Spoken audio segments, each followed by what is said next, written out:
Gold, trusted gold buyers. మీరు తాకట్టు పెట్టిన బంగారాన్ని విడిపించి ఈ రోజు ఉన్న మార్కెట్ ధరకు కొనబడను.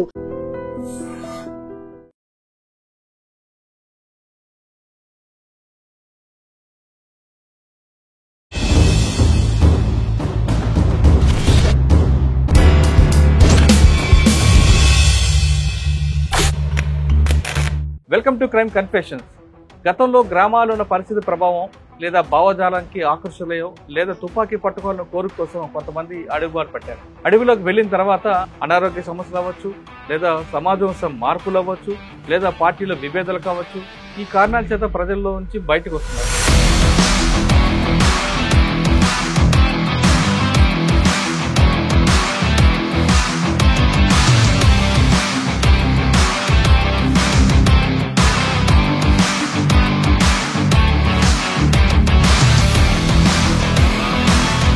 అలాంటి వారిని పరిచయం చేసే ఈ కార్యక్రమంలో ఈ వారం మన గెస్ట్ గిరిధర్ దాదాపు 20 సంవత్సరాల వరకు పార్టీలోనే పనిచేస్తారు. మీరు ఆ ప్రాంతంలో పనిచేస్తున్నప్పుడు మీరు చేసిన ఆపరేషన్ చెప్పండి. 15 నేను పోలీసు మీద చేసిన దాడులు ఉన్నాయి. దాంట్లో నా మీద జరిగిన దాడిలే 21 దాకా. మీరు 21 దాడులు తప్పించుకున్నారా? తప్పించుకున్నా. నేను పోలీసు వాళ్ళ మీద చేసిన సక్సెస్ దాడులు అంటే ఫస్ట్ ఇది ఐవి ప్రాంతంలో వస్తుంది, కోరేపల్లి అని. 4-5 చనిపోయిండు ఈ మా సిసికి జవాన్లు. దాని తర్వాత మర్కేగాం, అక్కడ 15 మంది. దాని తర్వాత హత్తిగోట, పీజీలో అంటే మదన్వాడ ఎస్పీ గారు అప్పుడు పోయిండు మా దాడిలో, వినోద్ చౌబే. అప్పుడు 29 మంది చనిపోయారు. ఈ దాడిలో మాది మేర. పోలీసులు చనిపోయారు. వాళ్ళు మళ్ళీ మనుషులే కదా, బాధ. అక్కడ కొట్లాడేటప్పుడేమో బాధ అనిపించేది కాదు, కానీ వాళ్ళ తల్లిదండ్రులు పార్టీకి అంటే లక్ష్యం రీత్యా పోలీసులు టార్గెట్ కాదు, తుపాకీ పట్టుకొని ముందుకు వస్తున్నారు కాబట్టి వాళ్ళని కొట్టాలి. అంటే తుపాకీ పట్టుకోకుండా మనం పోరాటం చేయలేమంటారా? అంటే మాకు నేర్పింది అదే ముందు నుంచి, తుపాకీ లేకుండా రాజ్యం రాదు. ఇది ఒక కొట్లాడుకుంటూనే మేము పోయిన 15 దాకా. కానీ సాధారణంగా మావోయిస్ట్ పార్టీ దాడులు చేయాలంటే తెల్లవారుజామున రాత్రిలో చేస్తారు. ఎందుకు? పట్ట పగలంటే పొద్దున 7, 8, 9, 10 ఈ అంటే ఎందుకంటే రాత్రి మన పని నడుస్తుంది. అంటే ఐఈడి పెట్టడం అన్నా మేమన్ని తయారీలు చేసి పెట్టి పొద్దున కవర్లో ఉండేటోళ్ళం. అంటే పార్టీ అనగానే తుపాకీ పట్టుకు యుద్ధం చేయడమేనా, లేదా ప్రజల్లో మార్పు తెరవాలి, ప్రజలకు ఏం సమస్య ఉంది ఆ సమస్యకు అనుకూలంగా పార్టీ విధానం మార్చుకుందామని? ఒక తుపాకీతోనే రాజ్యం వస్తుంది అనేది ఒకటి, సేన లేకుంటే పార్టీ కూడా లేదు అనేది చెప్పేటోళ్ళు. మేము అదే అర్థం చేసుకున్నాం. ఇంకొకటేమో పార్టీ అని సేన, ఈ రెండింటిని నడిపేది ఏది? పార్టీ. కానీ మన పార్టీలో ఏం ఎక్కువైంది? మిలిటరీ ఎక్కువైంది. కొట్లాడ అంటే శత్రువులతోనూ కొట్లాడటమే, ఇదే ఎక్కువైంది. పార్టీని బలోపేతం చేసేది, మజబూత్ చేసేది ఏదైతే ఉన్నదో అది తక్కువైంది. 20 సంవత్సరాల పార్టీలో ఉన్న మీరు గిరిధర్ ఆపరేషన్ కగార్ భయపడి వచ్చారా, లేదు ఇక్కడ పార్టీలో విధానాలు ఇప్పుడు జరుగుతున్న సమాజంలో మార్పులకు అనుగుణంగా లేవని వచ్చారా? ఆపరేషన్ కగార్ ఒకటి, కానీ రెండోది ఏమిటిదంటే ఇప్పుడు పార్టీ దీనికి ముందు నడవదు. మేము ప్రాణాలు ఇవ్వడానికి ఇన్ని సంవత్సరం చేసినా ఎప్పుడు పోయేది ప్రాణాలు. ఇవాళ ప్రాణాలు ఇచ్చేదానికి ఏమున్నది? కానీ ముందుకు పోయి మా ప్రాణాలు అర్పించిన ప్రాణాలు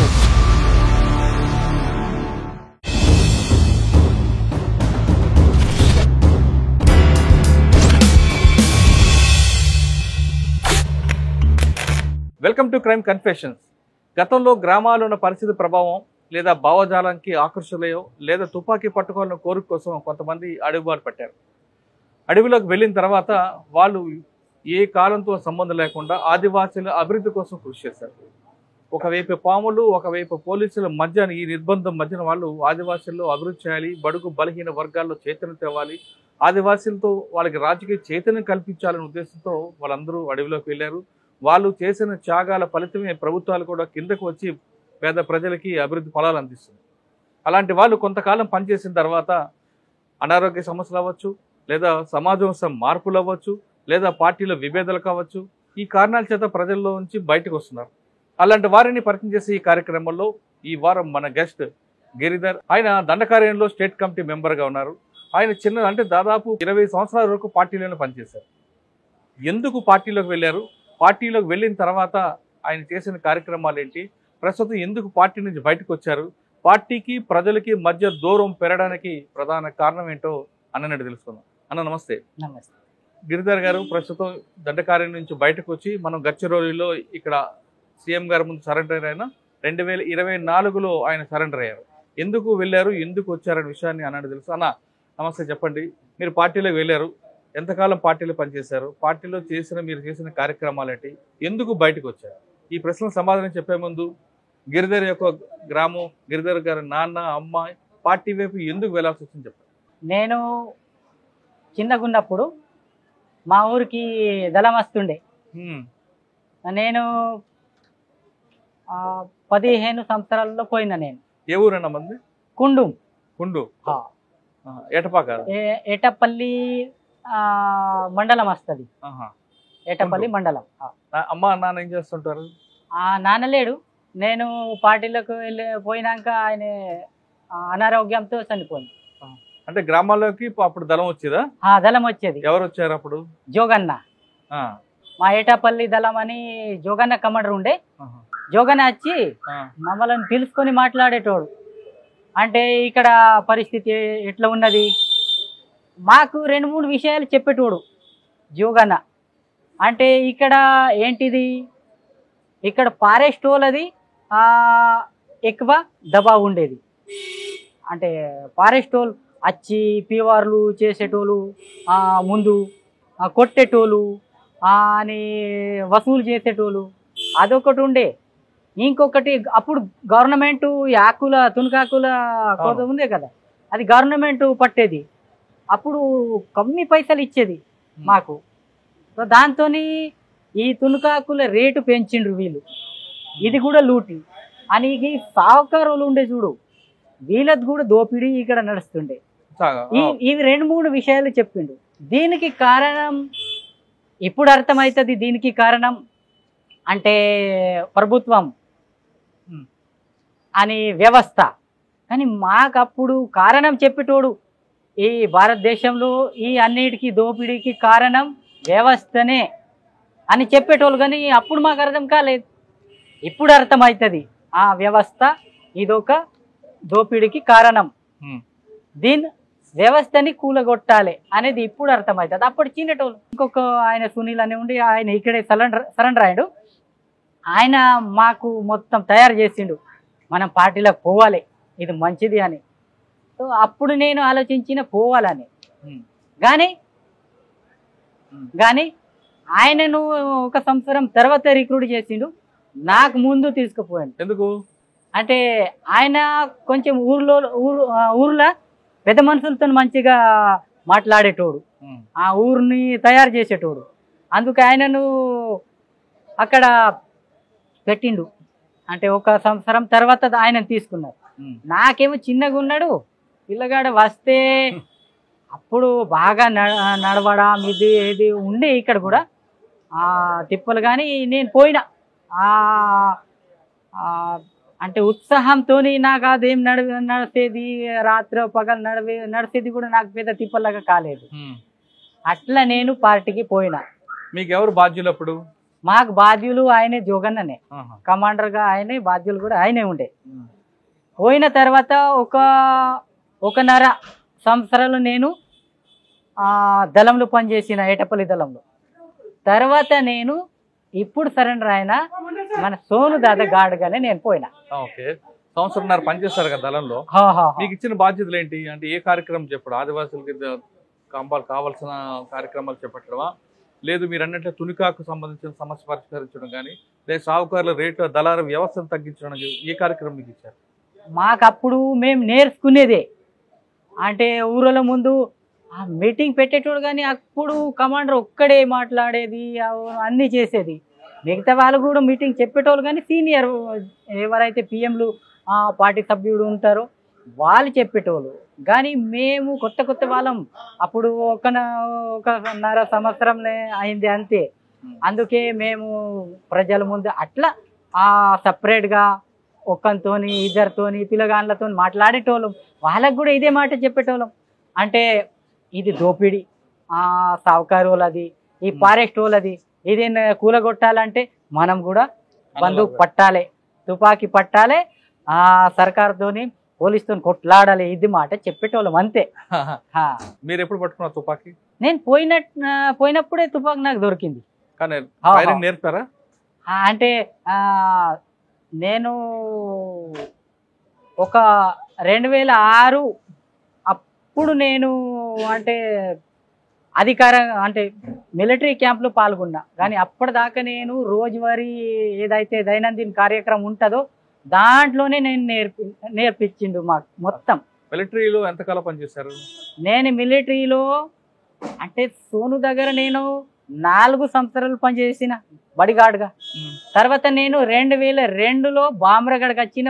అక్కడ నేను బామ్రగఢ్ దళం కమాండర్గా ఉండే. 2003 నుంచి నేను కమాండర్ ఉంటే 2007 దాకా నేను కమాండర్ ఉన్నా. 2007 తర్వాత నేను కంపెనీ 4 నంబర్కి పోయినా. అక్కడి నుంచి 15 దాకా నేను కంపెనీ కమాండర్గా ఉన్నా. తర్వాత 15 నేను కంపెనీ కమాండర్గా ఉన్నా. తర్వాత నాది అదే 2015 అప్పుడే నాది DKSZCలో ప్రమోట్ అయింది. ప్రమోట్ అయినాక అంటే అప్పటిదాకా నేను ఇది 2009, 10, 11 దాకా ఇక్కడ గడిచిరోలు ఎన్ని అయితే ఇక్కడ కార్వాయి అంటే పెద్ద పెద్ద దాడులు జరిగినాయో ఆ దాడులలో నేను పాల్గొన్నా. సో దాంతో నాది కొంచెం సక్సెస్ అయింది. అట్లా నాకు ప్రమోషన్ కూడా దొరికింది. కమాండర్కి వెళ్ళారు. ఎంతకాలం చేశారు అక్కడ? నేను SZC మెంబర్ అయిన తర్వాత కంపెనీ 4 ఏదైతే ఉండేనో దాన్ని ఇడిచిపెట్టిన నేను. దాని అక్కడ బద్రు కమాండర్ అయిండు, ఇన్ఛార్జ్ కూడా తర్వాత ఆయనే అయిండు. నేను 2015 తర్వాత నేను పశ్చిమ sub zonal commander in chief అయినా. అంటే మొత్తం సౌత్ నుంచి నార్త్ దాకా గడిచిరోలి కమాండర్ ఇన్ చీఫ్ అయినా నేను. చీఫ్ గా నేను 2020 దాకా చేసిన. 2020 నుండి 2024 వరకు ఎక్కడ చేశారు? 2020 నుంచి 2004 దాకా నేను 2 కూడా పని చేసిన. ఏంటి?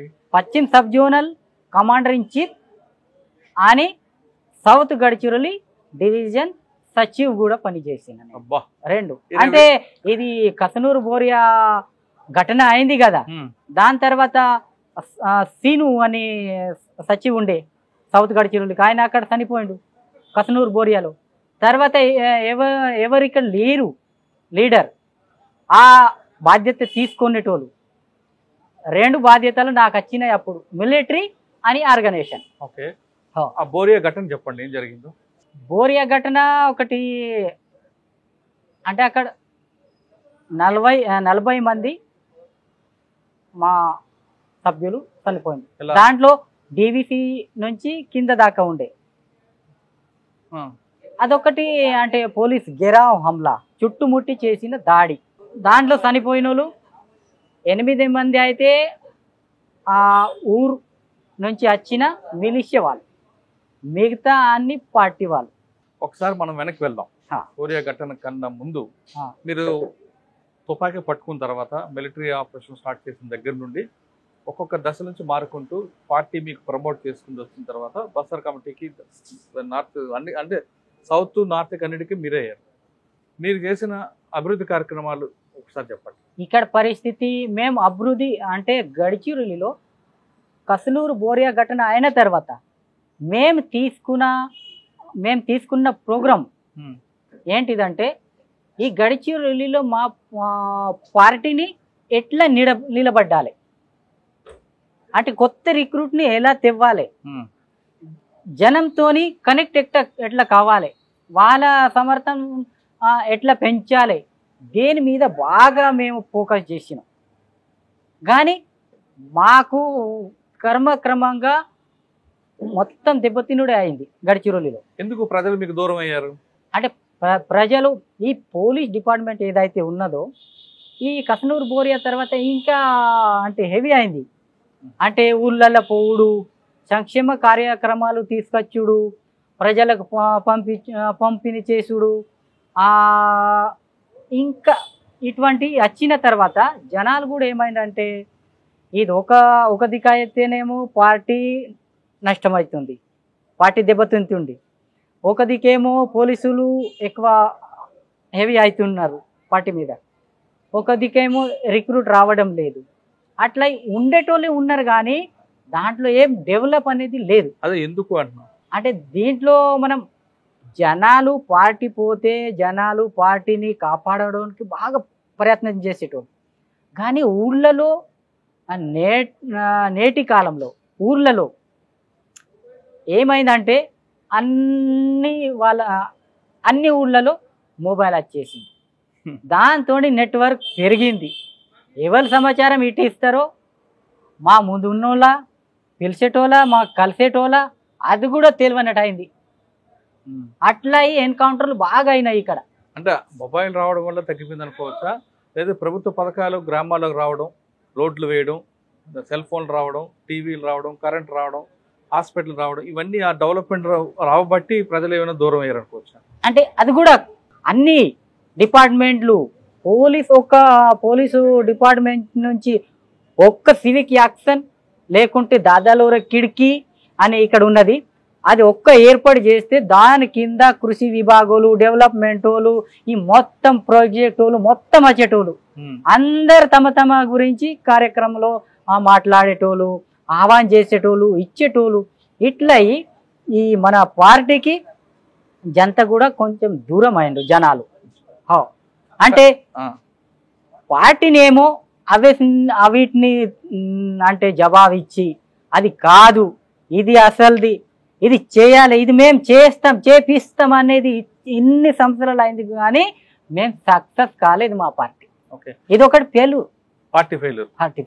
కానీ అప్పట్లో ఒక ఎస్పీ ఉండేవారు కుమార్ గారు అని, ఆయన ఆపరేషన్ ప్రస్తావన కార్యక్రమం పెట్టడం, ప్రజలకి దగ్గర అవ్వడం, హాస్పిటల్ కట్టించడం, రోడ్లు వేయించడం, అక్కడ ఉన్న ఆదివాసుల్లో నిరుద్యోగులు వాళ్ళందరికీ సిటీకి తీసుకురావడం, వాళ్ళు వాలీబాల్ ఆడి ఇటువంటి కార్యక్రమాలు పెట్టడం బట్టి కూడా కొంత నష్టం జరిగింది అనుకోవచ్చు. దాంట్లోనే ఎక్కువ మంది అంటే పోలీస్ విభాగంతో అంటే వీళ్ళతోని ఇన్ఫార్మర్గా మారి, అంటే సమాచారం ఇచ్చేటోళ్ళు ఇన్ఫార్మర్గా మారి తెలియదు పార్టీకి, ఊర్లలో ఎందరు ఉన్నారో తెలియదు. అట్లా నష్టపోయింది పార్టీ. ఈ నష్టం చూసి ఎవరైనా దగ్గరికి రావాలంటే కూడా కొంచెం ఆలోచిస్తారు కదా, పార్టీలోకి రిక్రూట్ కావాలంటే కూడా కొంచెం ఆలోచిస్తారు కదా, వెనక ముందు అవుతారు, మీరే సచ్చుతున్నారు అని ఈ అన్నీ జరుగుతుండగా ఏమైంది, ఒకటి వాపస్ వచ్చుడు అంటే సరెండర్లు కూడా అంతే నడిచినాయి, మీరే వాపస్ పోతున్నారు, మేమెందుకు రావడం, ఇది కూడా ఒక ప్రశ్న వచ్చింది ఇక్కడ ప్రజల్లోనా. ఓకే, మనం ఒకసారి వెనక్కి వెళ్దాం. మీరు సోను అలియాస్ వేణుగోపాల్ గారికి బాడీ గార్డ్గా ఉన్నారు.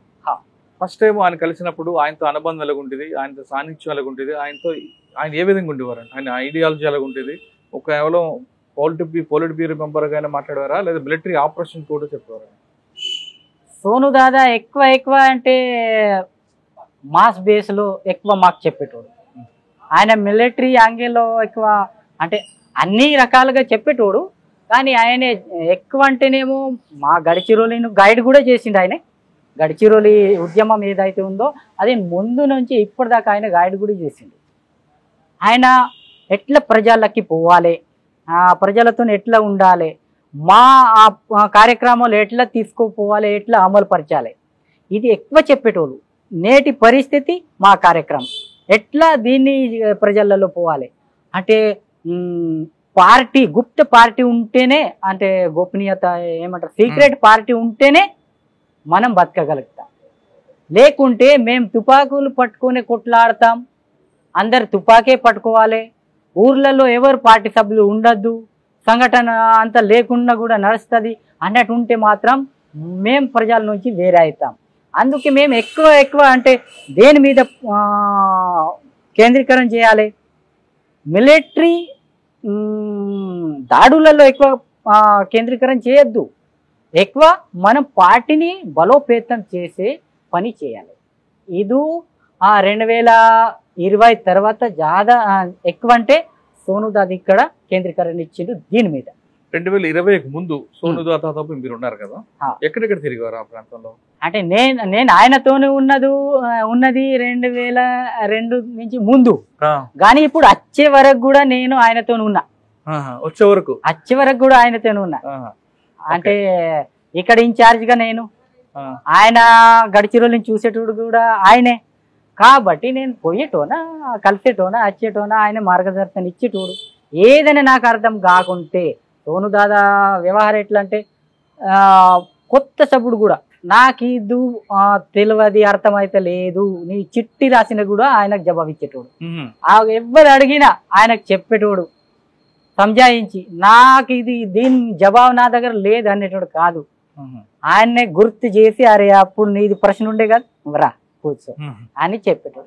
ఇట్లా చేయాలి. ఆయన దక్షిణ బస్తర్ ఉండని, లేకుంటే నార్త్ బస్తర్ ఉండని, గడిచిరోలు ఉండని, ఆయనకు బరాబర్ ప్రశ్న అడిగితే లెటర్లోనే ఆయనకు రాసి పంపిస్తే ఆయన పంపించోడు. సోనుదాదా కేవలం సభ్యులతోనే అలా ఉండేవారా, లేదా ప్రజలతో కూడా అదే విధంగా ఉండేవారు? ప్రజలతోనే కూడా అదే విధంగా ఉండేది. ప్రజలు ఎలా సోనుదాదా ఆదరించేవారు? ఇక్కడ ప్రజలంటే సోనుదాదాకి కొందరేమో ఆయనకు ముఖాముఖిగా చూడలేదు, కానీ ముందు నుంచి తెలుసు భూపతి అనేది తెలుసు.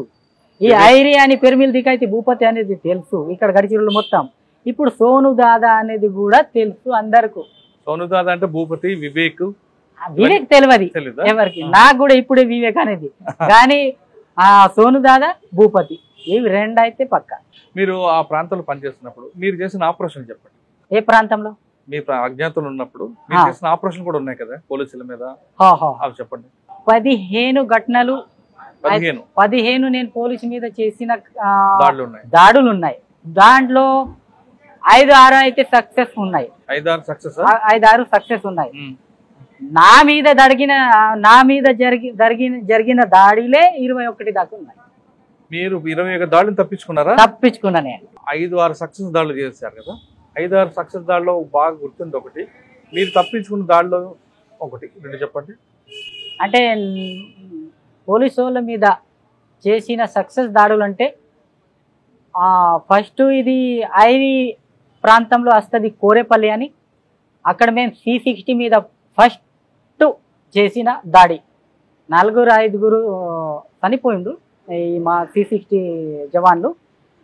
దాని తర్వాత మర్కేగాం, అక్కడ 15 మంది. దాని తర్వాత హత్తిగోట, అక్కడ 16 మంది. దాని తర్వాత లహరి, అక్కడ 17 మంది. అదే సంవత్సరంలో మేము చేసిన సిజిలో అంటే మదన్వాడ ఎస్పీ గారు అప్పుడు పోయిండు మా దాడిలో, వినోద్ చౌబే. అప్పుడు 29 మంది చనిపోయింది. ఈ దాడిలో మాది మేము. ఇన్ని దాడులు చేశారు కదా, పోలీసులు చనిపోయారు. వాళ్ళు మళ్ళీ మనుషులే కదా, బాధ మనుషులు. అప్పుడు బాధ అనిపించేది. అక్కడ కొట్లాడేటప్పుడేమో బాధ అనిపించేదే కాదు, కానీ వాళ్ళ తల్లిదండ్రులు చూస్తే, వాళ్ళ ఇంటోళ్ళు చూస్తే, వాళ్ళ ఊరోళ్ళని చూస్తే, వాళ్ళ ఇంటోళ్ళు తల్లిదండ్రులు వాళ్ళ యొక్క ఇంటర్వ్యూ కానీ వస్తే వాళ్ళు చెప్పేది అందరు అంటే విరోధి కాదు. పోలీసు వాళ్ళు ఎవరే పార్టీకి అంటే లక్ష్యం రీత్యా పోలీసులు టార్గెట్ కాదు, కానీ బందుకు అంటే తుపాకీ పట్టుకొని ముందుకు వస్తున్నారు కాబట్టి వాళ్ళని కొట్టాలి. కానీ పార్టీకి అంటే హత్యారు కూడా కావాలి. వీళ్ళని పోలీసు వాళ్ళని కొడితేనే హత్యారు దొరుకుతుంది, అది మన సంపత్తి. ఇట్లనే పార్టీ పెరుగుతుంది, మన సేన పెరుగుతుంది, మనం మజబూత్ అవుతాం. ఈ రకంగా మేము ఆలోచించాం. అంటే తుపాకీ పట్టుకోకుండా మనం పోరాటం చేయలేమంటారా? అంటే మాకు నేర్పింది అదే ముందు నుంచి. తుపాకీ లేకుండా రాజ్యం రాదు, తుపాకీ గొట్టంతోనే రాజ్యం వస్తుంది, ఇదే నేర్పిండు. కాబట్టి మాకు అది ఈ బాకీ అంటే మిగతా స్టడీ లేదు మనకి. బాకీ కొందరికి ఉండొచ్చునేమో, కానీ నాకైతేనేమో మిగతా ఇది సంవిధాన్ కాన్స్టిట్యూషన్, మిగతా ఇటు అటు ఇది పొలిటికల్, ఈ విషయాలు బయటి విషయాలు తక్కువనే. ఇది ఒక కొట్లాడుకుంటూనే మేము పోయిన 15 దాకా. కానీ మీరు చంపిన దాంట్లో ఆదివాసులు కూడా ఉన్నారు, ఆదివాసులు కూడా చనిపోయారు. మీరు వాళ్ళ మీద దాడి చేసి చంపితే ఆదివాసులు మీకెందుకు సపోర్ట్ చేస్తారు? అంటే జనాలు కూడా అనేటోళ్ళు, అంటే ఒక రకంగా జనాలు కూడా పోలీసులు అంటే ఏమంటారు, పార్టీ వైపు ఉన్నప్పుడు అంటే పార్టీ మంచి పరిస్థితిలో పార్టీ ఉన్నప్పుడు జనాలు కూడా ఏమంటారు అంటే, జనాలు అది తప్పే కావచ్చు కానీ నిజంగా చెప్తున్నా నేను, జనాలు కూడా ఏమంటారంటే వాళ్ళని చంపిన మంచి చేసిండ్రు అంటారు. ఇవాళ పరిస్థితిలో అట్లా అనలేరు. కానీ ఆ పరిస్థితిలో మాది చేయి పైనుండే, పోలీసు చేయి కిండుండే, అట్లా ఇదే మా పార్టీ అన్నాడు. జనాలకు కూడా అర్థమైంది.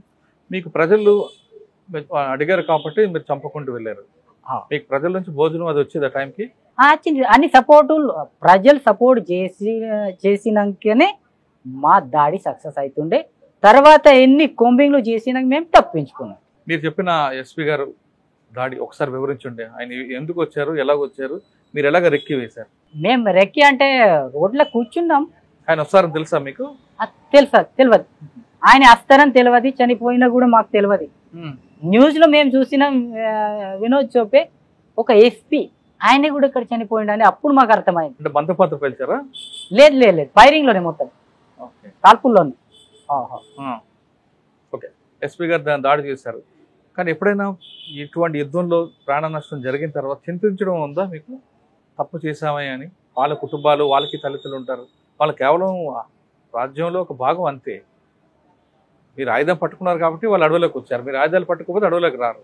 ఈ మధ్యన సంఘర్షణలో వాళ్ళు చనిపోవడం, వాళ్ళ కుటుంబాలు రోడ్డు మీద పడడం అనేది మీరు ఎప్పుడు బాధపడలేదు? ఇప్పుడు అనిపిస్తుంది కానీ ముందు అట్లా అనిపించలేదు. ఎందుకంటే వాళ్ళు మా శత్రువు వీళ్ళని శత్రువు అంటలేము, కానీ తుపాకీ పట్టుకొని వస్తారు, వాళ్ళు కూడా మమ్మల్ని చంపుతారు. అందుకే మనం కూడా వాళ్ళకి చంపాలి. వీళ్ళని చంపినాకనే దారి తీస్తుంది అంటే మన వ్యవస్థని మేము పట్టుకోగలుగుతాం. ఓకే, అది కాస్త పక్కన పెడితే మీ వ్యక్తిగతంగా వెళ్దాం. చిన్నప్పుడే బయటకు వచ్చి పార్టీలకు వచ్చారు. వచ్చిన తర్వాత ఇంటి వైపు ఎప్పుడు వెళ్ళాలని అనిపించలేదు? అమ్మా నాన్న గుర్తు రాలేదా మీకు? నాకు అట్లా గుర్తొస్తుండే కానీ వెళ్ళాలని గుర్తు రాలే ఎప్పుడే. అంటే మేము ఒక ఫ్లోతోనే ఉన్నాం కదా, అప్పుడు ఇటు అటు చూస్తే మొత్తం ఈ పార్టీ విలీనమైన తర్వాత బాగా దాడులు పెరిగినాయి. ఎంసీసీఐ పీపుల్స్ వార్ విలీనమైన తర్వాత మావోయిస్ట్ పార్టీ ఏర్పడినాక చాలా దాడులు పెరిగినాయి. అదొక ఉత్సాహ లాగా అయింది. అట్లా ఈ ఇంటికి రావడం అనేది ఎప్పుడు ఆలోచన రాలేదు. కానీ సాధారణంగా మావోయిస్ట్ పార్టీ దాడులు చేయాలంటే తెల్లవారుజామున రాత్రిలో చేస్తుంది. ఎందుకు పట్టపగలు చేస్తే చాలా తక్కువ కనిపిస్తుంది. అంటే రాత్రి పట్టపగలంటే పొద్దున 7, 8, 9, 10 ఈ సమయం. అంటే ఎందుకంటే రాత్రి మన పని నడుస్తుంది మొత్తం. అంటే ఐఈడి పెట్టడం అన్నా, ప్లాంట్ చేసుడైనా ఎప్పుడు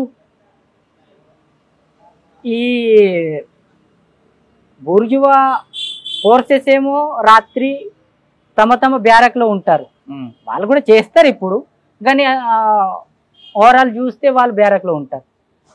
రాత్రి మేము అన్ని తయారీలు చేసి పెట్టి పొద్దున కవర్లో ఉండేటోళ్ళు. వాళ్ళు పొద్దునే ఒకవేళ పెట్రోలింగ్, సర్చింగ్, ఈ గస్తీ వస్తే అప్పుడే దాడి అయ్యేది. దాడి జరిగిన తర్వాత మీరు రిట్రీట్ అయిపోతారు. అయిన తర్వాత కలుసుకున్నప్పుడు దాని మీద చర్చ జరుగుతుందా? జరుగుతుంది. అంటే దాంట్లో నష్టం జరిగినా లాభం జరిగినా? నష్టం జరిగినా లాభం జరిగినా చర్చ జరుగుతుంది. రివ్యూ చేస్తాం. అంటే తప్పెక్కడైంది, మేము ఎందుకు పూర్తిగా సక్సెస్ కాలేదు, సక్సెస్ అయినాం కానీ అది కూడా అంటే సఫలమా విఫలమా దాంట్లో గుణపాఠాలు తీసుకోవడం ఉంటది దాంట్లో. ఒకవేళ విఫలమైంది అనుకోండి, ఏం చేస్తారు అప్పుడు? విఫలమైతే అంటే ఈ దాడిలో ఎట్లా విఫలమైన మేము?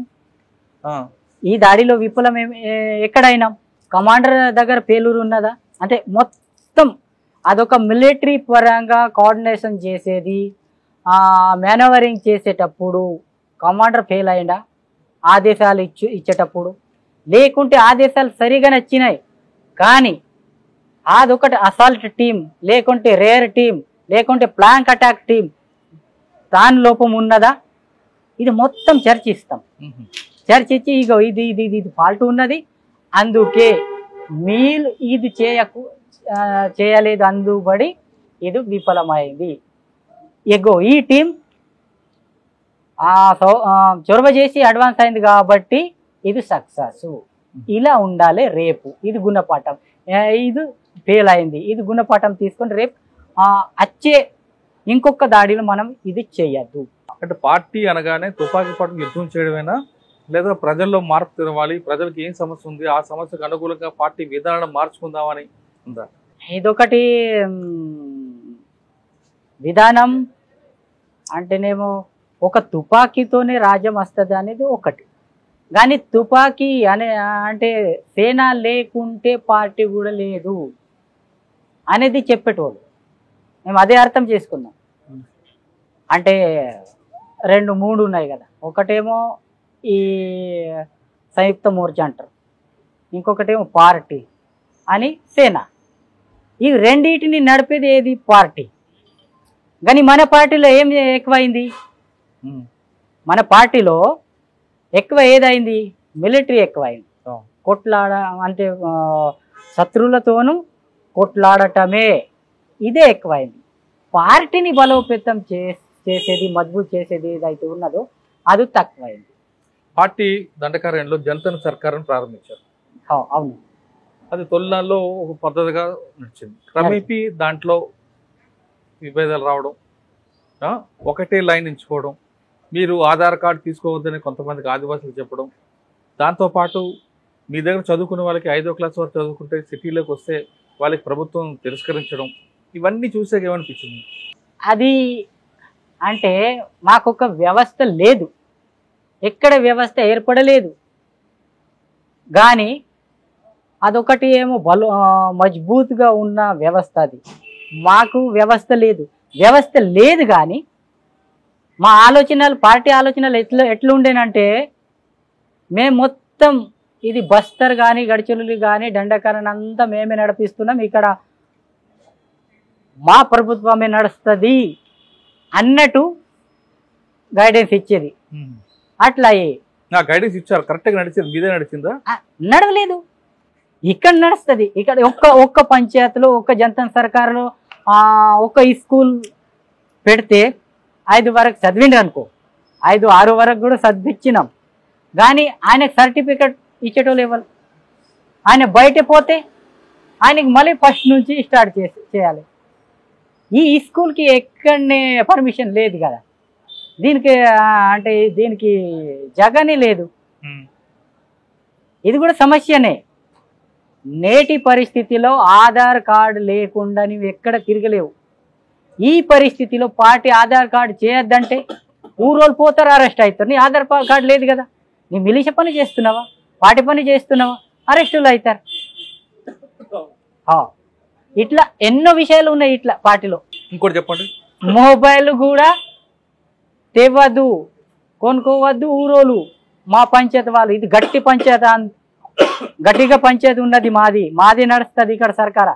అందుకే మొబైల్ వస్తే సమాచారం ఇస్తారు పోలీసు వాళ్ళకు, ఏమని మేము పట్టుకోలేము, అందుకే మొబైలే తేవద్దు.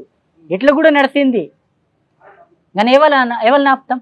మీరు ఉండబట్టి వైద్యం కూడా, వైద్య సదుపాయాలు లేక చాలా మంది ఆదివాసులు ఇబ్బంది పడ్డారు, వాస్తవం కాదా? వైద్యం అంటే నేను పార్టీ ఎప్పుడు ఆపలేదు. సర్కార్ ఏదైతే ప్రభుత్వం తెస్తుందో దాన్ని ఆపలేదు అని పార్టీ తరఫు నుంచి కూడా వైద్యం ఇచ్చింది. సోనుతో కాకుండా ఎవరితో మీకు అనుబంధం ఉంది? సిసి వాళ్ళు అంటే దేవాజీ కావచ్చు, కోసా కావచ్చు, ఇప్పుడు రాజుదాదా కావచ్చు, వీళ్ళందరితో పరిచయం. మీ మీద కూడా దాడులు జరిగి తప్పించుకున్నారు కదా, ఒక దాడి గురించి చెప్పండి. మా మీద దాడి జరిగిందంటే ఇక్కడ పెర్మిలి ఏరియాలో కాసెంపల్లి అని ఉన్నది, అక్కడ దాడి జరిగింది మా మీద. ఎలా తప్పించుకున్నారు మరి? మేము వాళ్ళని కొట్టుకోవాలని తిరిగినాం కానీ మా ఒక కమాండర్ చనిపోయింది అక్కడ, లాల్సు గావడే అని. దాని తర్వాత మేము వెనుకకు వచ్చినాం, అదొకటి నష్టమైంది. మీరు చాలా కాలం పార్టీలో ఉన్నారు కదా, పార్టీలోంచి రావాలని మీరు ముందు అనుకున్నారా, సోను ముందు అనుకున్నారా? లేదు, మేమే. సోనుకు తెలియదు. నేను పర్సనల్గా నేను అనుకున్నా, తర్వాత నేను నా భార్య సంగీతను కూడా చెప్పిన, మేము ఇద్దరం అనుకున్నాం ఎప్పుడు ఇక్కడ ఉండలేము, ఇప్పుడు క్రాంతి పేరుతో మేము కొట్లాడుతున్నాం కానీ చనిపోయినా కానీ ముందుకు పోయినాక ఇది మా అంటే ఏదైతే మేము షహాదతులు అంటే మేము మా చేస్తున్నాము షహాదతులు, ఇవి ముందు పోయి పని చేస్తాయా మిగతా వాళ్ళకి కాదు, ఇప్పుడు ఇది మాతో కాదు. మేము ఆలోచించిన మాకు అర్థమైంది ఇది ఎట్లయినా రేపు సరెండర్ అవుతుంది, లేకుంటే మేము చనిపోతాం. అందుకే మేము లొంగిపోదామని ఆలోచించి వచ్చింది. పార్టీలో చాలా మంది అంటారు లొంగిపోవడం కన్నా అరెస్ట్ ముఖ్యమా, లొంగిపోవడం ముఖ్యమా అంటారు. మరి మీ రెండిట్లో లొంగిపోవడం ఎందుకు ఎంచుకున్నారు? అంటే అరెస్ట్ అవ్వడం అంటే పార్టీలో ఉన్నట్టేనా, అందుకే మేము లొంగిపోయినాం. లొంగిపోతే మేము ఆలోచించినాం లొంగిపోవడానికి ఈ భారతదేశం ప్రభుత్వం కింద మేము ఒక సాధారణ నాగరికగా బతకాలి అనుకొని వచ్చినాం. అట్లా అనుకోలేని వాళ్ళు అరెస్ట్. ఈ విషయాన్ని సోను దాదాకు చెప్పారా? చెప్పలేదు. ఏమన్నారు? చెప్పలేదు. మరి ఆయన చెప్పకుండా వచ్చారా బయటికి? ఆయన ఇప్పుడు ఆయన వచ్చింది విషయం తెలియదు. అంటే మీరు బయటకు వచ్చాక ఆయనతో టచ్ లో ఉన్నారా? లేదు లేదు. మరి ఆయన వస్తారన్న విషయం మీకు ఎలా తెలుసు? ఇప్పుడే సరెండర్ చూపించిండు, ఇయ్యలే నిన్న తెలిసింది అంతే. అప్పటిదాకా ఫోన్ వస్తాడని తెలియదు కానీ బయట వార్తలు ఏవైతే నడుస్తున్నాయో అవి. ఆయన వస్తారన్న విషయం తెలుసు కానీ మీరు వస్తున్నాడు ఆయనకు చెప్పలేదు. సరే, వచ్చారు. కొంతమంది మీరు బయటకు వచ్చిన తర్వాత బయటకు వచ్చారు కాబట్టి ఆయన ప్రలోభాలు లొంగిపోయాడు, పార్టీ ద్రోహి అని అంటారు. అప్పుడు మీరేమంటారు? నాకు కూడా ద్రోహి అని స్టేట్మెంట్లు ఇచ్చిండ్రు కదా, మీ మీద మీ గురించి మా మీద కూడా ఇచ్చిండ్రు. మీకు ద్రోహి అంటే ఏమంటారు? నేను ద్రోహి కాదు కానీ పార్టీ అదొకటి, పార్టీలో ఎవరైనా లొంగిపోతే మేము ఏం నష్టం చేయలేదు పార్టీకి, తుపాకీ కూడా తేయలే, పైసలు తేయలే, ఏంటి మేము ఇద్దరం పోదాం, సరెండర్ వద్దాం, మేము బతుకుదాం మా వంతగా అంతే. ఇదే ఆలోచనతో వచ్చినాం కానీ మాకు పై క్యాడర్ కాబట్టి ద్రోహి అని చెప్పింది. అంటే మీరు దాదాపు 48 సంవత్సరాలు ఉన్నారు పార్టీలో 28 సంవత్సరాలు. 28 సంవత్సరాల పార్టీలో ప్రజల కోసం పనిచేస్తారు కదా, ఇప్పుడు బయటకు వచ్చారు, మీ వయసులో సగం అంతా దానికి పార్టీకే ఇచ్చారు. ఇప్పుడు మీరు చేయడానికి ఉందనుకుంటారా? మీకు వాళ్ళ మీద నిలబెట్టొచ్చా మీరు? నిలబడచ్చు. ఇప్పుడు అంటే ప్రభుత్వం పోలీస్ డిపార్ట్మెంట్ మాకు ఏదైతే మద్దతు ఇచ్చిందో, మా అవార్డు ఏదైతే ఉన్నదో అది ఇచ్చింది, ఆ ఇల్లు కూడా చూపిస్తుంది. చూపించగానే మేము ఇల్లు కూడా కడతాం అవే పైసలతోని. ఇంకా రేపు ఏం చేయాలో మా బతకడం కోసం అది మేము ఆలోచిస్తాం. ఓకే, కానీ 20 సంవత్సరాల పార్టీలో ఉన్న మీరు గిరిధర్ ఆపరేషన్ కగారుకు భయపడి వచ్చారా, లేదు ఇక్కడ పార్టీలో విధానాలు ఇప్పుడు జరుగుతున్న సమాజంలో మార్పులకు అనుగుణంగా లేవని వచ్చారా? అంటే ఆపరేషన్ కగార్ ఒకటి, కానీ రెండోది ఏమిటిదంటే ఇప్పుడు పార్టీ దీనికి ముందు నడవదు. మేము ప్రాణాలు ఇవ్వడానికి ఎన్ని సంవత్సరం చేసినా ఎప్పుడు పోయేది ప్రాణం ఇవాళ ప్రాణాలు ఇచ్చేదానికి ఏమున్నది కానీ ముందుకు పోయి మా ప్రాణాలు అర్పించిన ప్రాణాలు పనికి వస్తాయా?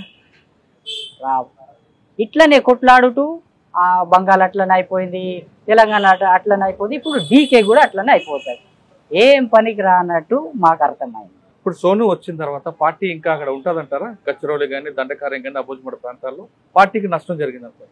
అంటే ఈ 3 డివిజన్లు అంటే నార్త్ బస్తర్, మా డివిజన్, గడిచిరోలి అయితే డివిజన్ కమిటీ వాళ్ళే మొత్తం మేము సరెండర్ అవుతామని ఇచ్చాను. ఇవాళ రేపు సరెండర్ అవుతారు కావచ్చు వాళ్ళు కూడా. అటు మిగతా వాళ్ళు ఇటు వచ్చిండు, ఎవరు లేరు, కొందరు ఉండొచ్చు, ఉన్నారు, వాళ్ళు కూడా ఆలోచించాలి, రావాలి, ఉండలేరు వాళ్ళు కూడా. కానీ సోను ఆయుధాలు విడిచిపెట్టుకుని ఒక లెటర్ ఇచ్చారు అభయ్ పేరు మీద. అది సోను వ్యక్తిగత అభిప్రాయం, పార్టీకి సంబంధం లేదు అని ఇంకొక వర్గం ముందుకు వచ్చింది. అది ఎంతవరకు వాస్తవం అంటారు? అది మొత్తం తెలియదు నాకు. మీరేం చెప్తారు? పార్టీలో మిగిలిన అడవిలో ఉన్న మిగతా సోదరులందరికీ రమ్మంటారా? అక్కడే ఉండి సాయుధ పోరాటం చేయమంటారా? లేదు అందరికి మేము రమ్మంటాం. నేను ముందు నుంచి కూడా అందరికి నేను రావాలని అనుకుంటున్నాను. అందరు వస్తేనే మంచిది. సోనుదాద కూడా రావాలని ఉండేది మాది కోరిక. అయ్యాల అది సోనుదాద మా ముందు సరెండర్ అయ్యడానికి వచ్చిండు, మంచిగా అయింది. మాకు ఎంత ఖుషిగా ఉన్నది. మొత్తం మీద తీసుకుంటే భారతదేశంలో కానీ సమాజంలో జరుగుతున్న సమస్యలు గుర్తించుకుంటా పార్టీ పాత పందాలను వెళ్ళబట్టే ప్రజలకి పార్టీకి మధ్య దూరం వచ్చిందంటున్నారు గిరిధర్. ఆయన సాయుధ పోరాటమే కాదు, ప్రజల్లో మార్పు తేవాలంటే మరో మార్గం ఉందంటూ ఆయన గుర్తించిన ఆయన తుపాకీ విడిచిపెట్టి అతని భార్యతో పాటు వచ్చి పోలీసుల ముందు, గచ్చిరోలి పోలీసుల ముందు సరెండర్ అయ్యారు. దాదాపు సంవత్సరం నుంచి వాళ్ళందరూ ఉన్నారు. వాళ్ళ కాళ్ళ మీద నిలబడ్డ విధంగా వాళ్ళ ప్రభుత్వం కూడా సహకరిస్తుంది.